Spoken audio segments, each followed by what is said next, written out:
Hello, everyone. Welcome back to the Raimy Bini Podcast. Good to have you here. This is episode 30 something, the first one after the live session. Like, share, and subscribe to the podcast wherever you may be, wherever it is that you listen to podcasts. Raimy, how are you today? I'm doing very well. I'm happy to be back in our in office in home studios. I must say It's true. Last time we did this was live in person, and we had some real technical hiccups. And so apparently doing this virtually is much better for us in terms of success. But okay, Raymond, we have guests today. I'll introduce you to them, and then I'll allow them to introduce themselves, since a formal bio I don't exactly have for you guys, and I'm not sure it would actually do justice to today. So, Raimy, joining us today are Leora and Eitan Ashman, the founders of an organization called Koach Eitan, based here in Israel. And Leora, Eitan, nice to have you here. Thanks for joining us. Thank you. Nice to be on. Thanks Awesome. for inviting us. Our pleasure. So introduce yourselves. How about that? I think that's an easier way to sort of go about this. Tell us who you are, where you are, and then we'll get into the specifics of the organization, what the organization's about, how it was founded, why it was founded, as we go. Okay. I'm Eitan, and that's Leora, and Efrat. We're talking to you Okay, from good. Efrat. Yeah. Okay. So like Eitan said, should I go now? Yeah. So like Eitan said, this is Eitan. I'm Leora Ashman. We live in Efrat. Eitan is originally from Baltimore. I'm originally from Toronto. Eitan came in 94, 93, and I came in 95, and we never left. Eitan did, he was in yeshiva, in the army, etc. And we started off in the old city. Now we live in Efrat. And over 8 years ago, Eitan suffered a massive left-sided ischemic stroke. Right before that, Eitan had his own business. He was a property management owner. He was a paramedic in Magen David Adom. He was an insane CrossFit coach, and he taught regular shiurim in shul, in our shul. He was very active, very health conscious. And one evening, one early morning, I found him on the floor of our kitchen, unconscious, and he had suffered a stroke. It's been myself. I come from the world of education. I started off as informal education and then moved on to informal education. And at the time was a coordinator of all of our youth groups in Efrat. And in literally seconds, our life turned upside down and life had to change. Because of the stroke, Eitan had to literally learn everything from new. Everything.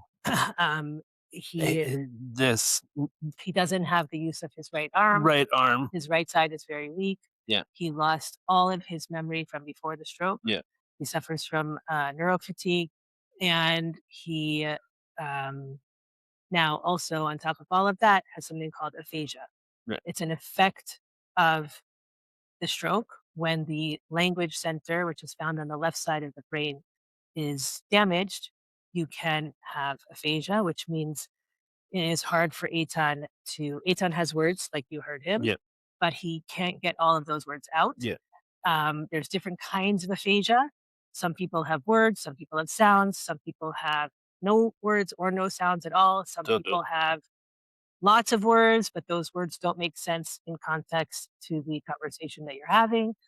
And aphasia also affects reading and writing. So Eitan can read headlines, but he can't read long, articles or paragraphs, and he can't write. So communication is challenging. Yeah.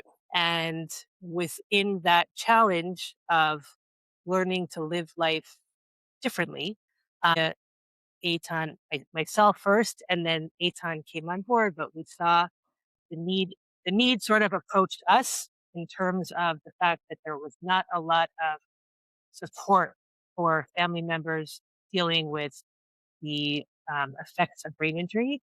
And so organically, Koach Eitan was formed and then founded in a nutshell. Approximately how long ago was the organization founded? The organization was founded 4.5 years ago. Okay, so it was 4.5 years after Eitan's stroke. Right, but me is I didn't no. Yeah, I know what Eitan wants to say, Yeah. but I'm going to try and let you say it. No, Okay. So it's okay if I say it? Okay. yeah. So Eitan is saying, like, you might say, like, why wasn't the organization founded right after Eitan's stroke? Mm. So the organization was not founded out right after Eitan's stroke. I opened a Facebook page, started off as a Facebook page called Koach Eitan, and that's where I would update friends and family, so I wouldn't have to answer thousands and thousands of WhatsApps. And every other day, I would post an update about Eitan, and that again organically turned into a platform where families would reach out to me and say, my family member suffered a stroke. This one's had an accident, has a brain injury. I need help with the bureaucratic system here. All different kinds of questions. And that led to me starting to give support to a Yeah, lot but of people all over the place. And then about 4.5 years ago, right. someone, it actually was in the Jerusalem Marathon, who was walking on running with Team Koach Eitan with us, said, Leora, next year, you will not be raising money for any other organization but your own organization. And so that seed was planted. And I said, I'm not doing it myself. And Right. here's what Eitan is trying Did to you? say. I said to Eitan, I'm waiting until you're ready to do it with me. And that's when Eitan said, okay. And together we founded the organization. Yeah. He was not physically or cognitively or all of that put together ready until that point, Yeah. Did you? if that answers your question. Yeah, no, that does. I want to step back a little bit. Just I appreciate for a few minutes here what life was like before your life was turned upside down, and then I know you're not like per se a scientist, let's say, but you become maybe a scientist in training or medical practitioner in training because you have to probably have had to learn a ton about all these different things to even go a little bit further and tell us more about um, stroke or aphasia or brain injury in general. So both of those, please. Okay. It's okay like that? Yeah. Okay. So life before was sort of, life was, Eitan was 42. So he was basically in the height of his career where he was expanding, he was thinking about expanding. I finally found my niche where I wanted to be. And I kind of we were both kind of in this like great place of career wise. This is where we're headed. And then all of a sudden that changed. So what do you do with that? So when that happens, and if I'm veering off, Vinny, you'll let me know and I'll veer back into where you want to take this.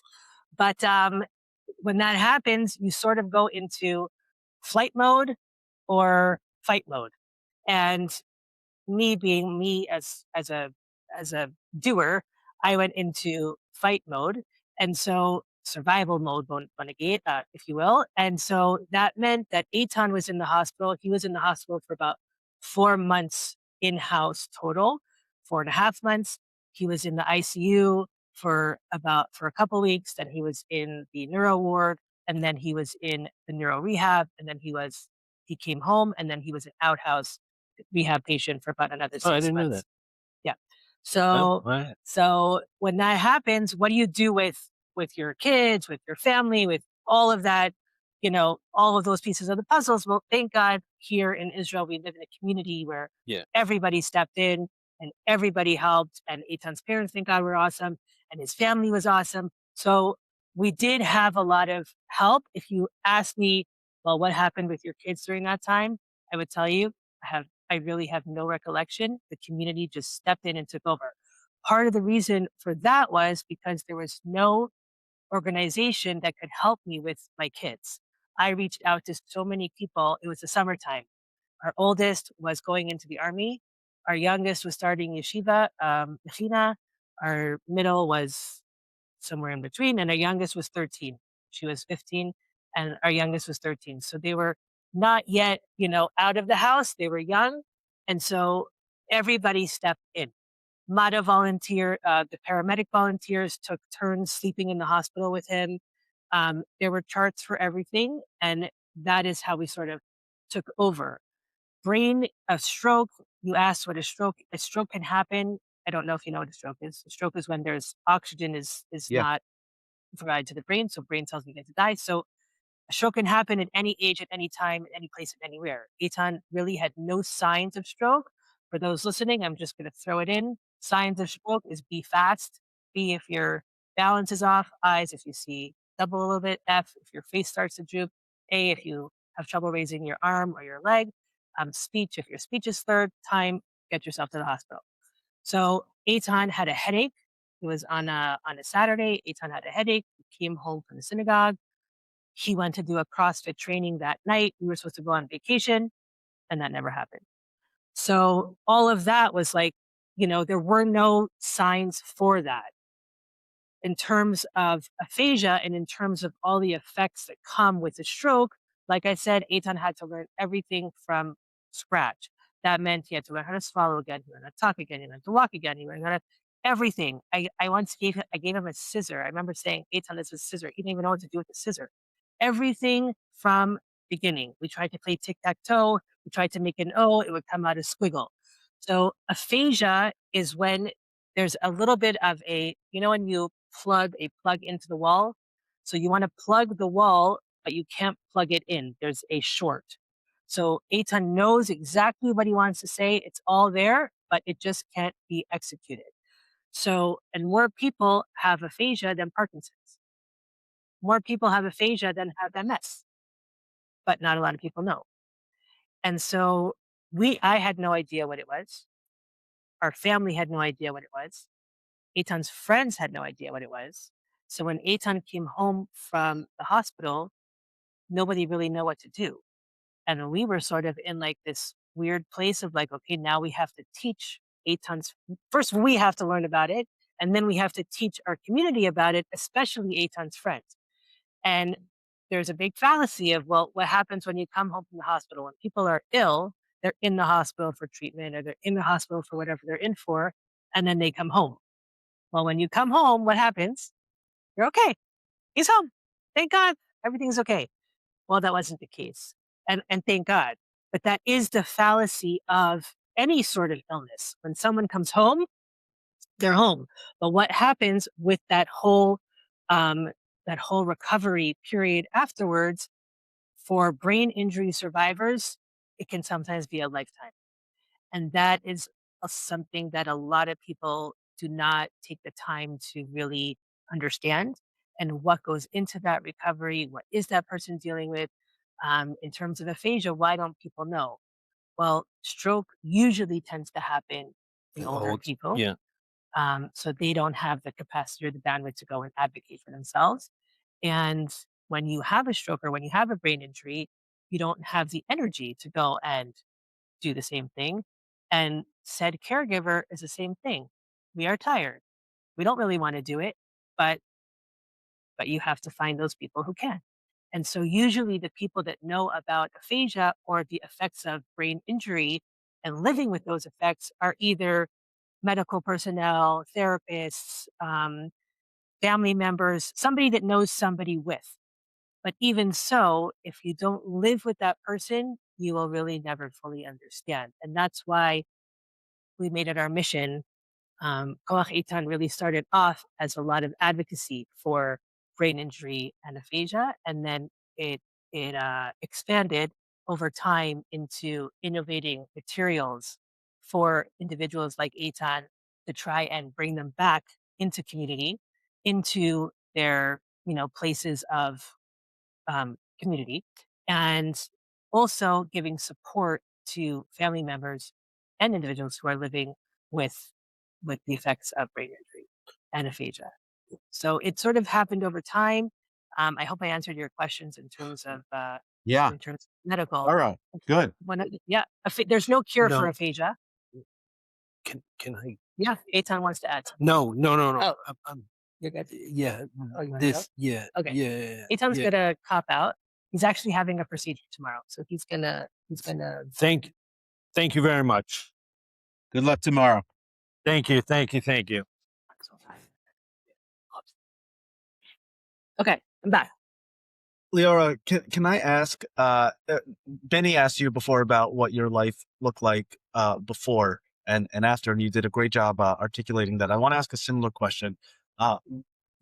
Let's not make this question about you specifically. Let's talk about the other beneficiaries of Koach Eitan.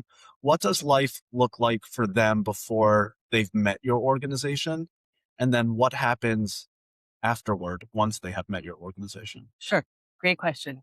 So before so it can happen different ways. I'm going to preface it. Koach Eitan now tries to meet families when the family is at the end of rehab, towards their leave from rehab, entering the home again. Okay, sometimes we step in before. It depends on how they find out about us. So we're in touch with different rehabs around, different rehabs, and then they sort of they get in touch with the family, or they notify the family about us when they are sort of entering out. So before that, they are sort of they are in the hospital setting, um, or outhouse hospital setting. In Israel, you have hospital stay, rehab, and outhouse rehab. Different parts of the world operate differently. And so in Israel, once you leave the rehab, you may be in contact with the social worker. Depends on your personality. When we were in the rehab, the social worker became my best friend, but also because I'm a people person and I gravitate, and she became my lifeline. So I stayed in touch with her, but when I came home, I had no one. So you're in the hospital setting. It's sort of like a cocoon. You're supported by people that you're seeing every day, who understand what you're going through, who are giving you that support. Once you leave that cocoon area, you are coming home. When you come home, you are coming home to a new setup. I'm just gonna go back to Eitan because each family is different, but or just in general. So for Eitan, let's say he came home, he couldn't yet do the stairs very well, so we needed to have a room for him downstairs. He was hooked up to a lot of different things that he still didn't know yet how to do. He needed somebody 24/7 by his side, and um, and everything else. You're also starting with all of the bureaucratic systems, making sure you have all the benefits that he needs in terms of medications, making sure all the medications that he needs, and then you're doing all the follow-up appointments to get back into the outhouse rehab. It really depends on where you are in the process. But within the hospital setting, you have a little bit of support. Once you're home, you don't really have support. So Koach Eitan then jumps in. And what does Koach Eitan do? Koach Eitan tries to provide each family with a volunteer who checks in however many times that family needs. So in the beginning, it would be me checking in once a week, twice a week, 3 times a week. Each transition is another trauma within itself. Okay, so each transition, I would then also be in touch with them. Do you need something? Da, da, da. This past year, we created the Koach Eitan Lifeline. That is pairing survivor families with somebody who has been through this journey themselves, or is still on this journey themselves, but is in a place to give support. What does that do, and how does that help that family? You will never know what somebody's going through unless you've really got through it yourself. So 2 stories may not be the same, but 3 months after Eitan's stroke, I met a wife of I met the couple. He had suffered a stroke, and she became my lifeline. And that is how I sort of based our lifeline program on this. When I thought about it, I said, well, I'm not a psychologist. I'm not a therapist. Who am I to go give support to somebody else? Even though I knew in my head I'd been doing it already for 4 years, right? And I had 60 plus families that I was giving support to. And I was getting so overwhelmed. I also have another job. So I was getting very overwhelmed on how to do this myself. And so I reached out to the social worker in Hartz team, and I I did a whole presentation on what I thought this was going to look like. And she said, this is the best gift you can give to any family. I still remember what you said the first time you met me. I said, and I was really like, oh shoot, when I tell her. And she said, Leora, she said, whatever her name, she said, I'm sure you are a wonderful person. You can tell me whatever you want to tell me, but you will never understand what I'm going through because you have not gone through it. And those words stayed with her until for 8 years prior. And she said, you have my full blessing. This is needed and you should do it. And so our first partnership was with Hearts of Film. And so when there's a family leaving, they get a package from us. It's a nice blanket and a flyer, etc. And then the family's in touch with us, and then we provide the emotional support going forth.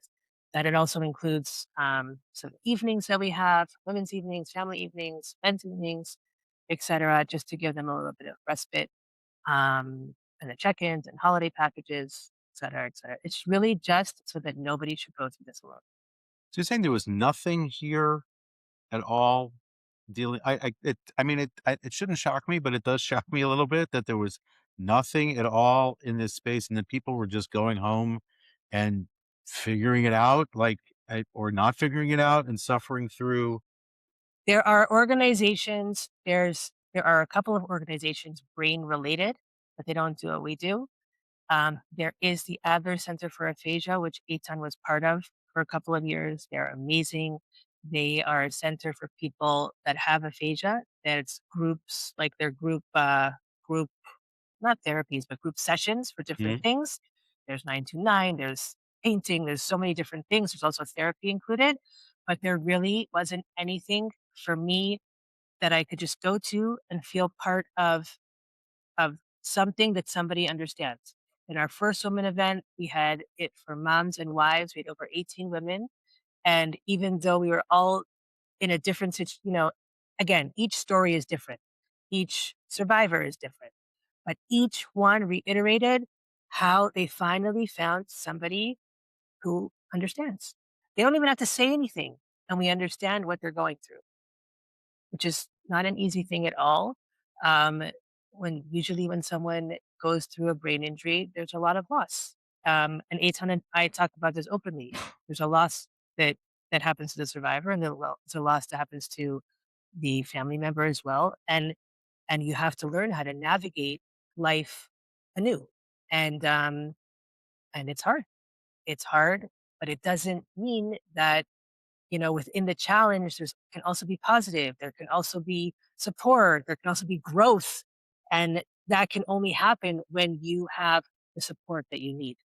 If the caregiver or the family member doesn't have support, then they will not have enough energy to give the survivor the support. And so the recovery for the survivor is also not going to be as awesome as it should be. So there's a need, and we're trying to fill that need.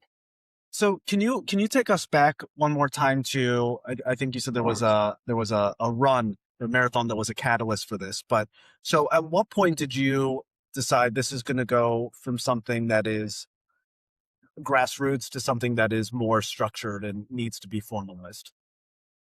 So, like I said, we had opened that Facebook page. So once we opened that Facebook page, we talked about the marathons. Every year, our family would run either for Shalva or for ALS or for another team. And that year, my daughter said, we have to have a team for ABBA. So we had a team, spontaneous. We didn't. I don't think we raised money for anybody. Maybe we made a donation to one of the organizations afterwards, and we had it. The following year, Eitan was part of the Adler Center for Aphasia, and so we raised money for them. We collaborated with them, and we raised money for them for a couple years in a row. And then that year before we founded, like I said, somebody was running next to me on our team, and he saw how much work I was giving towards teaching, towards educating. At the time, we had articles in the paper. We were starting to put out our Haggadah. We were, when I say we, it's I, but I have a lot of silent, partners and people that help along the way. We Yeah. were just trying to teach communities about what aphasia was. and again, the stroke side as well, and brain injury after. And he said, like, I can't justify giving money to anybody else except you. You have to start this. And when somebody says that, that also means there's a need. He felt the need. He's a good friend, but he said, I am getting so much out of this because I now know how to talk to Eitan. I now know how to talk to anybody that has a brain, and I get what's going on. So that was like the seed that was planted. What evolved afterwards was, us having an event for the first marathon. Over 100 people came to that event who believed in the cause. When you have people that believe in the cause and know that the cause is important, okay. And then organically, I don't even know how to explain it. It just kept evolving. Right now, Koach Eitan has, I don't know if you know, I don't know how much you know, but we'll just in a nutshell, I will give you the different projects that we have. We have our um, our Lifeline program, which is the emotional support, program. We have our educational and awareness workshops that we do for different communities around Israel, and then we also do them online.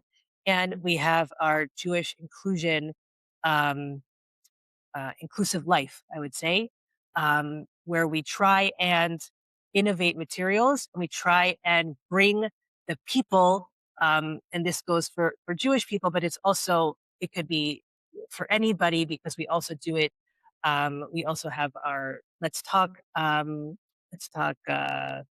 acronym of how to speak to people with aphasia that all different hospitals use. In terms of Jewish life, it's how to bring those people that have been taken out from said community because they do not want to be part of their community. Because with brain injury comes a lot of embarrassment, a lot of no self confidence, a lot of things that they have to learn how to do, but they can't do. Jewish life revolves around language and speech. If you think about it, reading, speaking, praying, all that, the Shabbat table, everything, the Seder table, everything, Passover, it's all about language and speech. So how do we bring those people back? So all of these different ideas we've created. We have the World of Asia Shabbat, it's a global initiative that tries to teach rabbinic leaders about different ways that their spaces can be more inclusive. And the list goes on. We also have a once a week program that we do it's a global initiative also. It's called Rananu, where different brain injury survivors meet on Zoom for Parsha, like portion of the week talk, which is amazing. That started about 2 months ago, and it just keeps evolving. And when that happens, that just shows me in a huge way and also in a very humbling way how this is needed. We were just in the States. We had 12 speaking engagements within 13 days, and we're already giving support abroad. Now, that support abroad doesn't really work the same way as it does here because of a lot of, in-person stuff that we do here. But there, it is the same phone calls, it's the same check-ins, it's the same. Um, sometimes I used to say, I just need a sponsor. Something would happen and I would get triggered and I just needed to pick up the phone. And I had no one. I have, Baruch Hashem, thank God, I have a ton of friends. There are so many amazing people in my life, but I didn't know who to talk to. And when that happens, why should you feel alone? You want to just go down the rabbit hole? No. Now I have a whole slew of people that I could pick up the phone to, and so do those people. And so the support abroad is the same way.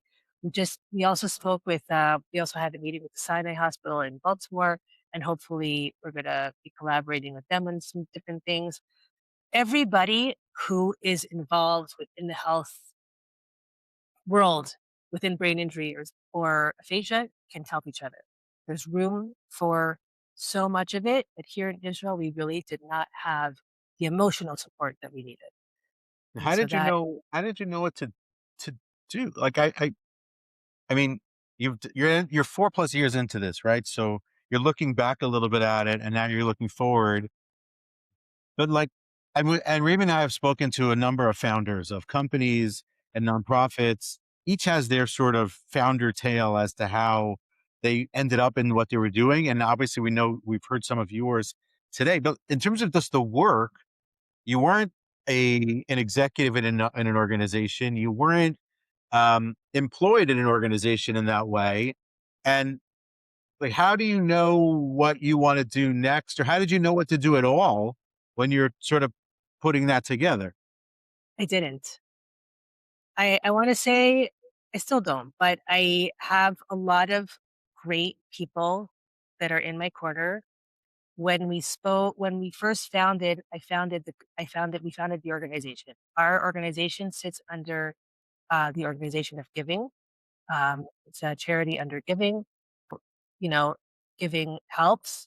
And when we gave, we were in Modi'in. We gave a talk in just one thing leads to another. That's what I would say. There's always people that step up, and there's always people that come into my life at the time that I need them. When we gave a talk about 2.5 years ago, someone came up to me and she said, "Leora, who's on your board?"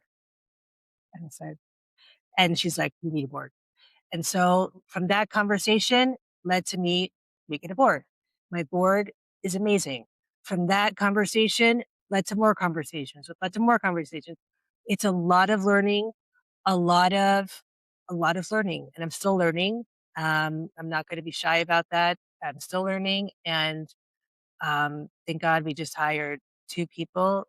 I have an assistant now, and I have a marketing and business development person, but it's growing faster than, not that I would like it to, because it's a need. So it's growing. We're getting more families, and the ideas keep coming, whether it's from myself or whether it's from other people. But as Eitan continues on his recovery journey, there are more needs that come up for Eitan. After brain injury, I like to say it's kind of like pretend you have like a dark curtain over your head, and each day that dark opaque curtain becomes more transparent until you're aware. And each day that you become more aware, you want to do more, and you need to do more, but you don't have the tools to do that. So all of Koach Eitan is being built through our life. Basically, we're living Koach Eitan as it evolves, and it's amazing to see. It's also sometimes I feel like, shoot, well, why in the world isn't there this, and why isn't the world isn't there that? And but at the same time, when we were speaking in abroad, 2 wonderful, amazing people came up to me and said, "Leora, we have these resources that you need. We want to share these resources with you." And so, Yofi, amazing. Now I will take that and grow on that and build on that. Our Haggadah, for example, it's our Passover Seder book. Haggadah has been used by thousands of people. And it's not just servicing people with aphasia. It's all different kinds of communication and language challenges. I don't know. There's no right way that I think I'm doing this, but it's obviously working to some extent. Of course, like I said to you, Benny, the podcast that you just had was a tremendous resource. I keep quoting it to so many different people, and I've sent it to so Told many you, different Amy. I told you. We told you. people. It was amazing. I forget his name. Sorry, but he was he totally gave me, legitimized everything I'm feeling within the nonprofit world. And for me, that was like, okay, Leora, you're on track because all of this is happening to you. And so that was amazing. Where do we go from here? We keep going. We keep doing, we keep going, and I keep running. And I will make mistakes, and that will be okay. And we will keep going on. This trip that we just took abroad was supposed to be, there was a mission with a bunch of different goals, and it was a very big success. But in the beginning, I came back and I was a bit doubtful, but it was a total win. And that to me is like, okay, if I can say that now, I think that's, again, it comes from a very humbling place. I think we're given things in life, and we also have different personalities. And I thought I was going to stay in, working with the youth. And then I said to my boss, I'm going to stay here for 10 years and then I'm going to go work with the old people because it's just awesome. And that didn't happen. But okay. It's okay. I think that this is what we're supposed to be doing. When you lose, another thing that Koach Eitan does is that it gives purpose. It doesn't just give purpose to my life, it gives purpose to Eitan's life, and it gives purpose to every single family that joins Koach Eitan. They then become not just, families of Koach Eitan, but they really become advocates. They really become ambassadors. And that gives them purpose. They know that now they have another mission, that their mission hopefully will be to go and help someone else. And that is tremendous in my humble opinion. And if we can, flip what I did for the Lifeline is I took people that I had been giving support to and flipped them to become volunteers. And that is my goal for every family that comes in. Do you find that the people that are attracted to this mission and taking on that, whether it's a leadership role or just an ambassadorship, it's being some sort of representative for the organization, do you find that those people have some sort of personal connection to brain injury or aphasia, or are they people that just hear you speak and just are drawn into the story and the general mission of the organization? That's a great question. Thanks. I think that each of them have a personal connection to something brain injury related. Um, Brain injury is not talked about. Each day that goes by, I find that out more and more and more. Um, the people who have stepped up to become part of Koach Eitan, to become ambassador, to become a leader, to become a board member, to become whatever it is, either know us or know somebody who has a family member affected by it, or um, or they're just great people. But most people are connected to it in some way. Um, Again, it could be a small connection and just be a friend. It could be somebody who lives in our neighborhood, but there usually is a connection. The way that people would just like, I don't know if this is what you're thinking, but like the way that people would just like give towards to a cancer society, or make a donation to a special needs fund, organization, because they can relate to it and because they know about it, would not be the same, in my opinion, as somebody giving a donation to Koach Eitan because they have never heard about it. They have never heard, what is a brain injury organization? What does it do? Well, between you and me, it does exactly the same thing. It gives support to family members affected by it. And again, I think there's just a lack of understanding of what the life of a brain injury survivor and the family that's with it looks like. Um, it's sometimes too hard to even imagine. And I think that's also why it's not talked about. And like I said, there's a lot of loss, and sometimes it's not pleasant to talk about out loud. The survivor, thank God, is still with us, still alive, and Eitan is a superhero. He is amazing. But yes, there's loss. I suffered a loss. Eitan suffered a loss. Our family suffered a loss, but that loss is not talked about because nobody wants to hurt anybody. But you know what? Life is hard. And if you don't find the people who will challenge that, then you will not get the support that those families need. And I can tell you that there are a lot of them. The war in Israel has also brought a lot of them. And it's not pretty. It's not easy. Is there, like I said, growth and miracles? Yes. Every single day, Eitan does something else. People ask, we had a neurologist once we spoke in Shari Tzedek, one of the head neurologists. And he said, Leora, can I ask you a question? Again, I was like, I don't know, but yeah, you can answer me. You can ask.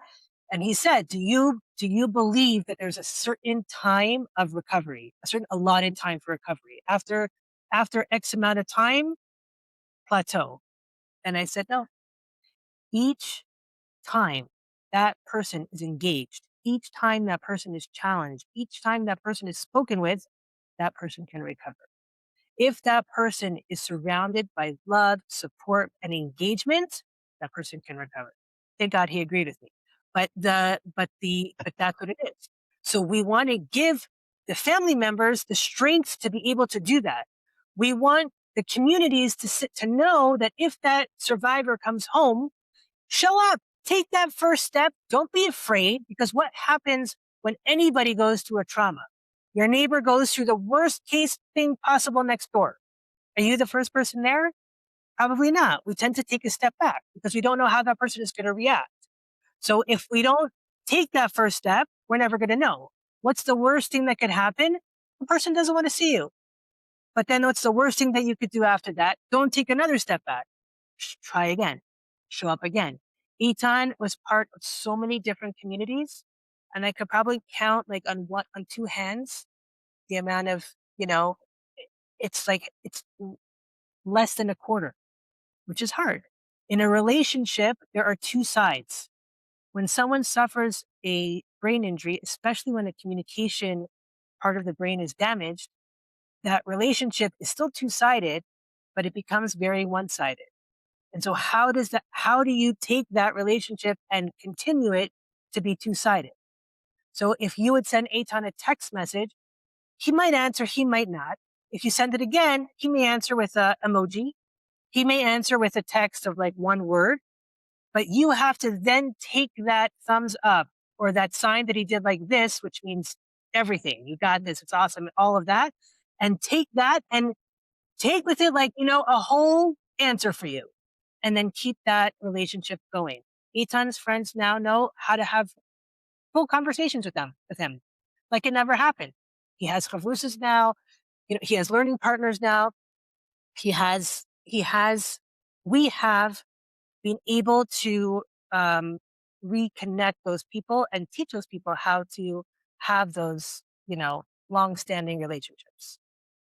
You don't have to talk about this, but you are also, you just talked about a little bit, you went through this too. So as opposed to someone who's running an organization that they're coming in and it's just quote unquote, just a job, right?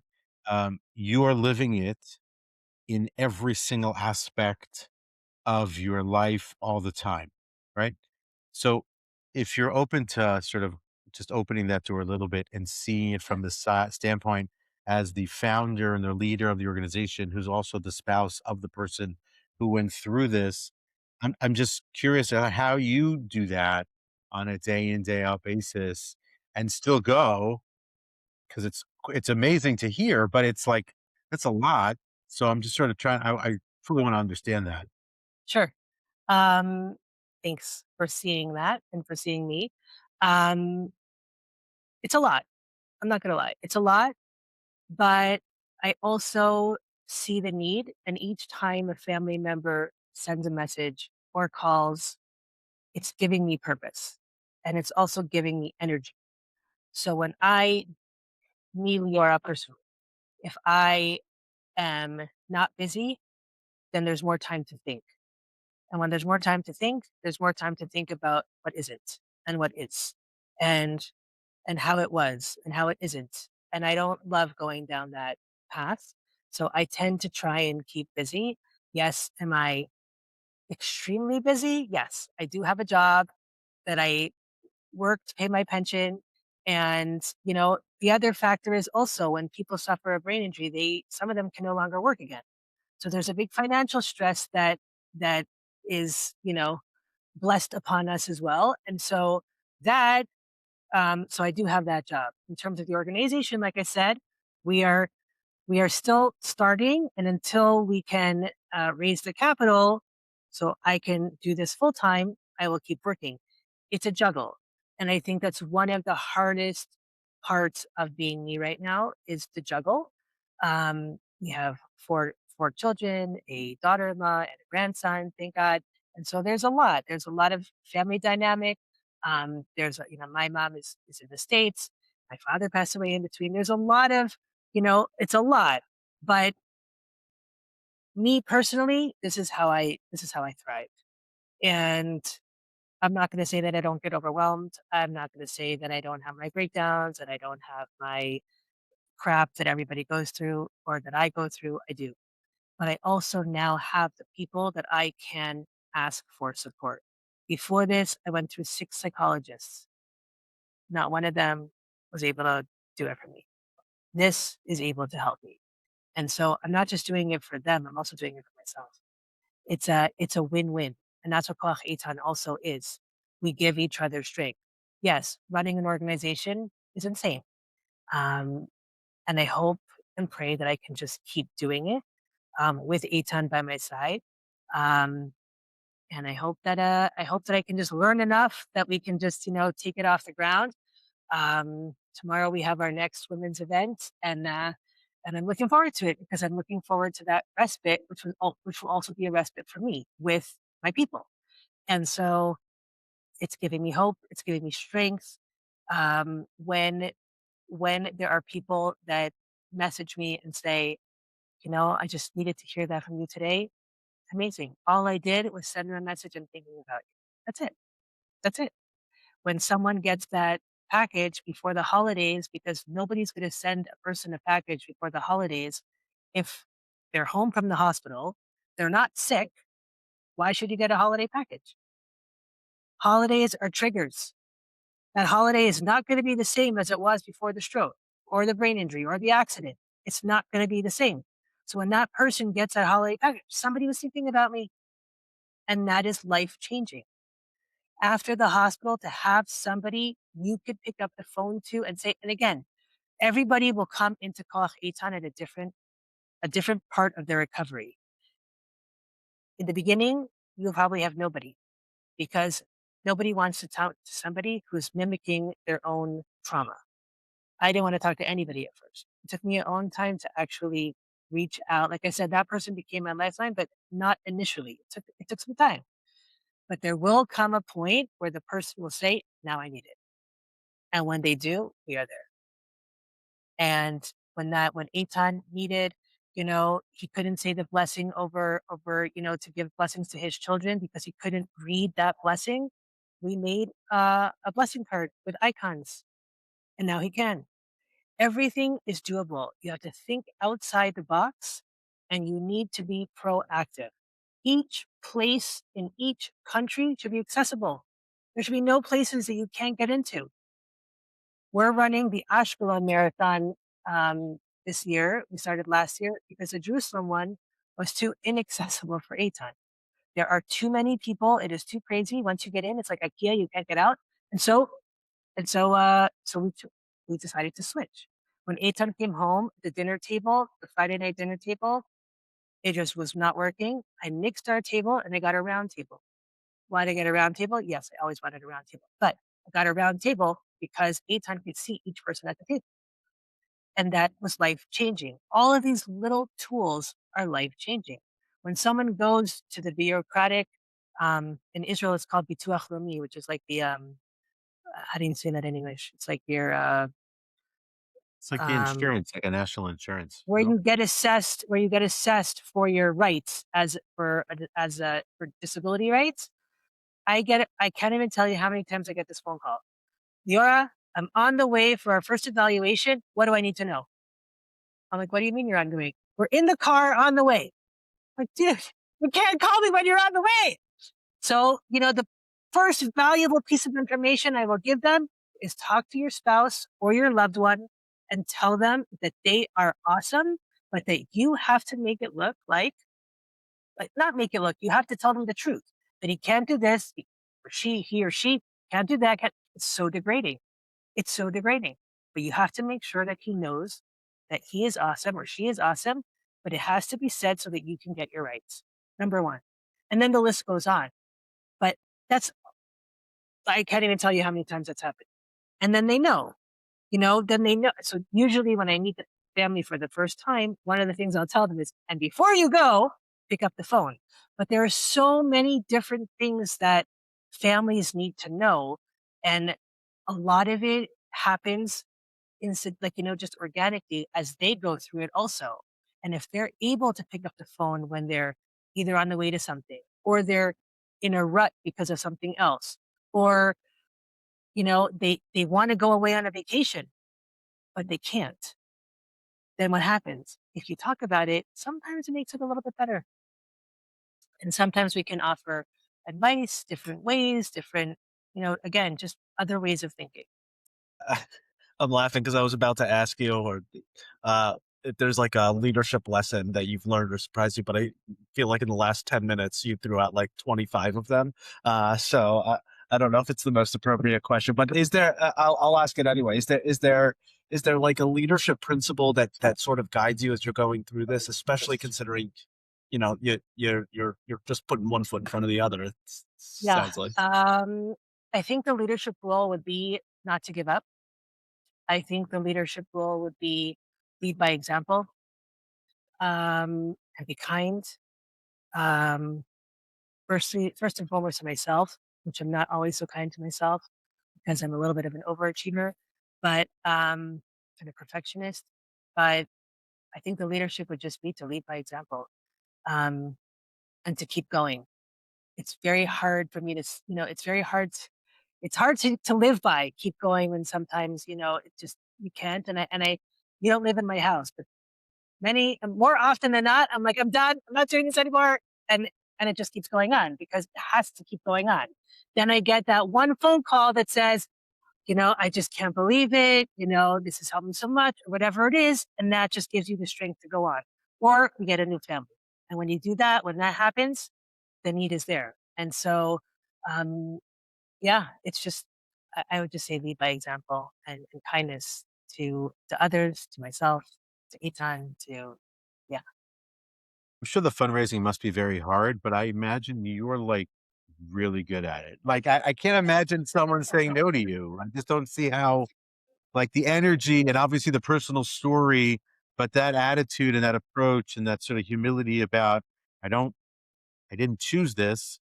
I don't exactly know how to do this. I'm just doing what I have to do and I'm trying to help however I can help. Like, just give me 1 minute about the fundraising part of this, because that's where Raimy and I live a lot of our time. Sure, sure. So I take the compliment. Thank you. Um, I take the compliment. Fundraising is not easy. And fundraising is We part of my know. background. Although I was in education on the side, I did work for different organizations to help them. So I do have a little bit of background in it, but I also feel like you had mentioned, Rainy, you had asked, does everybody that gets involved, do they are connected or not connected? And I will say that, even in our last trip abroad, that because Koach Eitan is new and because brain injury is not a topic talked a lot about, it has not been easy. And I think that, we have a lot of um, great donors, a lot of great sponsors. Um, but I think that, it's not easy. It's not easy. I think um, being vulnerable is definitely, you know, it's the only way I know how to do it, and being authentic is the only way I know how to do it. But in terms of growing, people need to see what they're giving to. People need to see the growth. People need to see, we're not an organization with thousands of families. And you know what? Between you and me, I don't want thousands. I don't want any more families that are going to join us, but they do. And that is going to be, I think, the cause factor to raising more. And for us to keep doing more, we'll be able to bring in more, um, or people that have been affected by it who would like to give back and pay it forward by being part of it. So the fundraising, I actually do love. It's hard, but I am a people person. I love meeting people. Um, but I would say I used to work in sales also. That was for a very, very short time. And I'm definitely the schmoozer, not the closer, but I'm learning and hopefully, within time. But yes, the fundraising has not, it's challenging. And we are meeting tremendously generous people along the way, and people who want to learn. And I think that once they learn more and once they know more, they will, become definitely closer and more connected. Did that answer your question? Yeah, absolutely. We're almost out of time. We have a few minutes left. I'm gonna do a little lightning round, I think, because we always do to sort of lighten it up. But before that, uh, Remy, we talked about this before. I wanted you to share like your connection to the organization. I'm not sure Leora is aware of it. Sure. So one of the reasons that I was curious about if people have that personal association with brain injury is because I don't believe that my father-in-law has a direct connection with it, although he might. I'm not sure, but I know that he gravitated to your organization pretty naturally and has been running for the marathon for you. I think this is going to be his second or third year doing it. I'm not sure. Tell me who your father-in-law is. Bruce Jacoby. Yeah. So I know. I just Yes. having And heard okay, him so this talk about doesn't the have to be organization. on the podcast. This doesn't have to be on the podcast, but you know the story behind it? I think it's a good story. I think you should share it. Okay, so I don't. also don't air this. I totally forgot to ask you why you even sent me a message to be on this podcast. But so that was I was just going with it. I'm like, okay, Why did I? Why did yeah, I ask you? yeah, We like having. We're gonna totally air this part, like because I'll tell you, there's two reasons. A lot of podcasts in the nonprofit space tend to talk to the same people, and they're very often people like Raimy and I, who are consultants, and they're just like talking heads. And then they're talking basically at people who are living it. And so one of the things that we wanted to do was we wanted to really talk to founders and people who are living the stories, who are actually having the impact, making the impact, and living it each and every day, because there's a lot of people like that. And those yeah, stories really need to be heard. The second part of it is it's just way more interesting. Um, to hear a founder, a person who was doing something entirely different, whose life got literally flipped upside down and said, okay, I'm going to do something with this. Because I have to, I want to, I need to, so whatever it is, that's way more interesting and more real to the realities of the work than a lot sure. of the other stuff, which gets sort of glossed over and made to look all pretty, and it's not. So um, that's really Thanks, why. thank you. So I'll tell you. So I'll just give you like a little recap. So I last year before the marathon. Usually everybody wakes up the month before the marathon. Like I said, every couple of days I say I'm not doing this anymore. With the marathon, it happens every year. I'm like, I have 10 runners, not doing this. So then suddenly the month before we have 100. But I got this email from your father-in-law, and he said something like, oh no, he just signed up. He actually registered. And I was like, I don't know a Bruce Jacoby. Who's Bruce Jacoby? And I like looked him up online, and I'm like, I don't know him. I don't know who he is. And so I sent him a message, and I'm like, I'm just checking, that you registered. Thank you so much. Do I know you? And he said, I don't know. You don't know me, but let me call you in a bit. So we had a call, and he said that he usually runs a Jerusalem marathon or a different marathon. And last year he was looking to run in a different race. And he saw the Ashkelon marathon, and he saw Team Koach Eitan. He did some research to make sure we were legit. Turns out that we have some mutual people, thank God. And he signed up. But then what was more incredible was that he got this running group together. Now, he's like your father-in-law, right? So he's not like our age. He's even, it was pretty incredible. And he got like 10, 10 people to run in his running group. And then suddenly we get this message in the group from one of the women in the group who posts a video of her son-in-law who has aphasia because he was injured on October 7th in near Oz. And I was like blown away. I was like, oh my God, I don't understand. How did I not know this? How did I know that? Anyway, long story short, we had a whole meeting in Rehovot, and it was he's amazing. He really is. And he is at it again with another running group, which is also amazing. I also just want to backtrack 1 minute to the fundraising aspect. I did want to tell you guys that like I said, a lot of people jump into my life at different times. And I was connected with a fundraising coach, and she also has been amazing. And so like I just want to take it back that I am doing it from nothing, and I am starting from nothing, but there are so many people that are giving me the courage to keep on doing what I'm doing. She's definitely one of them. She deserves a shout out.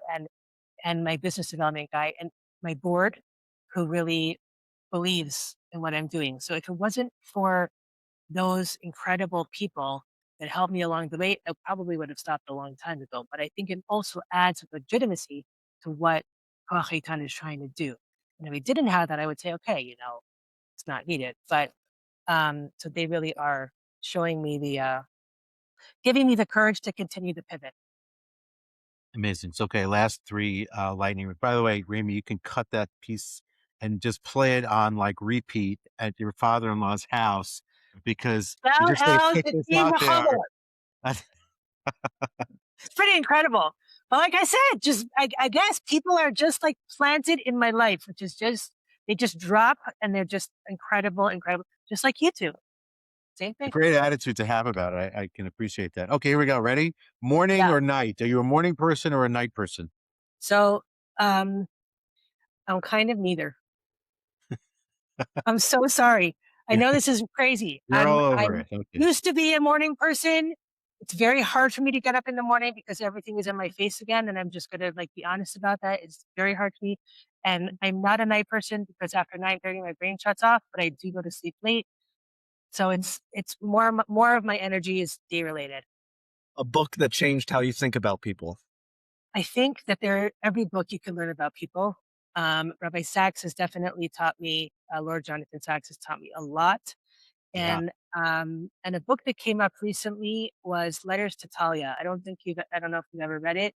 No. It also is just a beautiful book about um, showing up and connection, and that is extremely, extremely important. Learning as much as you can learn from each and every person, and learning about them to the core so that you can know them and be there for them. And if they respond, you already know why they're responding the way they're responding. Um, so it's a, I really feel like every book you can learn about it, but really, yeah, those are the two I would pick. Okay, two more. Ready? Last two. Small moment recently that made you smile. My grandson started saying Gigi. I am Gigi, gorgeous grandma. Eitan is grandpa. So I had to choose something that went with grandpa because Safta doesn't work. So we went with Gigi, and he now says Gigi, Gigi, Gigi. And that is awesome. And he also says grandpa. So it's awesome. Raimy, last word. You giving me the last one? I thought you had another one queued up. All right. I do, but go for it. So go for it. Go for it. Okay. You talked a lot about this, but I think it's really important here as well. One sentence you wish every caregiver could hear. I see you. So good. Wow. Thank you. Leo, where can we find the work of the organization? koacheitan.com, or you can email me.